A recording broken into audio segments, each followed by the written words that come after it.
India is expected to have a deficient monsoon this year. What can a dry period mean for our crop output and, more importantly, for the entire agricultural economy of our country? So far, things haven't seemed too rosy.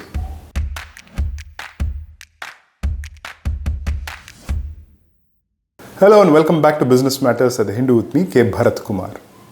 The Indian Meteorological Department has, over the past few days, issued a warning twice. And this is even before the first leg of the annual monsoon, the southwest monsoon, has hit the coast of Kerala. My colleague Jacob Koshi, in his article in The Hindu, says that the IMD has not done this since 2015, which you may recall from our just immediately preceding episode of Business Matters. That year, 2015, was the year of another super El Nino.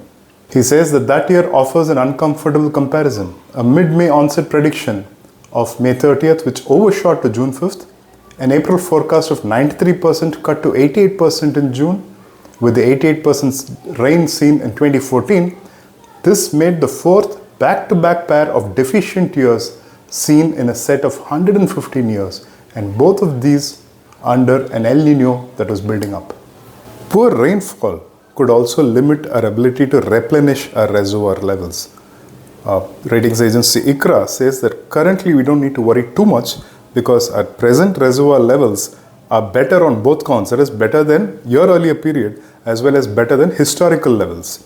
But if the dry season hits us when it ought to be raining, then our ability to fill up reservoir levels for future use will be impacted. The agency also gives us a granular look into the gravity of the problem as it elaborates. It says the dry season will also limit the typical buoyant pickup seen during June-September, which is essential for the next season's Rabi crops. From the point of view of peeking into the future, that is a forecast into the rest of the year, this is all we have for now. But it always pays to look at historical trends. For example, how did India fare on the crop output front in 2015-16, which you may recall we mentioned just now, that 2015 was the year of the last super El Nino. Let's look at pulse production.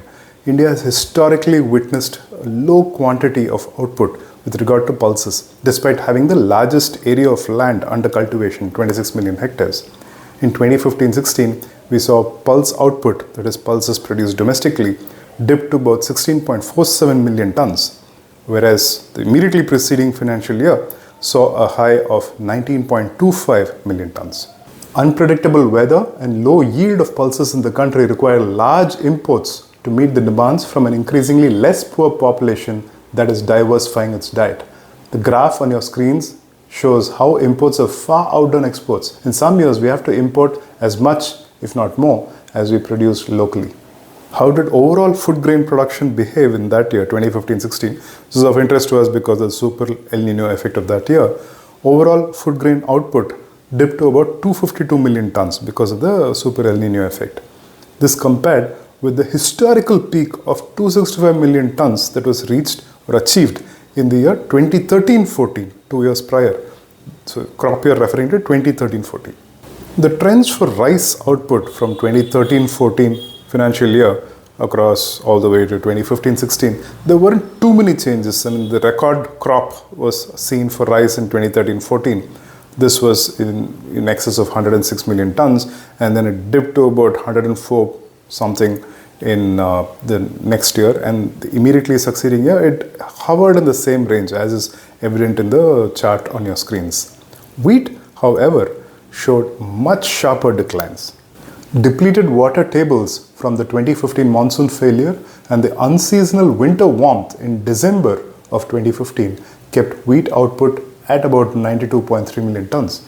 In the previous year, storms flattened standing crops and caused widespread rotting. As a result, wheat output plummeted by about 7 million tons, dropping to about 89 million tons from the preceding year's peak of about 96 million tons. The note put out by ratings agency ICRA that we referred to earlier in this episode also points out that not super El Nino years, but also the normal El Nino years spelled trouble for the agriculture sector in India. The chart on your screens shows that the GVA, or the gross value added, for FY 2019 and FY 2025 are rather muted. They show muted growth for the agriculture sector in India, and we should not expect any better for 2026-27. ICRA's estimates for this financial year actually seem far more dire at about 1.9% GVA for agriculture, forestry and fishing put together. This compares with the 2.1% and 2.6% seen in FY19 and FY25 respectively. And that brings us to the Did You Know section that we have for you every episode. Did you know that the seed drill was invented in 1701 as a way to plant seeds more efficiently? Before this, seeds were sown by hand. The inventor considered scattering wasteful because many seeds did not take root. The first ever seed drill included a hopper to store the seed, a cylinder to move it, and a funnel to direct it. A plow at the front created the row, and a harrow at the back covered the seed with soil. It was the first agricultural machine with moving parts. Now, here's the quiz question for this week related to the nugget of information we just shared with you. Who invented this first ever seed drill of 1701? Look out for the answer next week. And meanwhile, here's the answer to last week's question. The question was, how many super El Niños has the world witnessed ever since measurements began in 1950? The answer is 3. 1982-83, 1997-98 and 2015-16. That's all we have for you folks in this episode. If you enjoyed what you saw, do not forget to like, share and subscribe. Until we meet again next week, have a wonderful time ahead.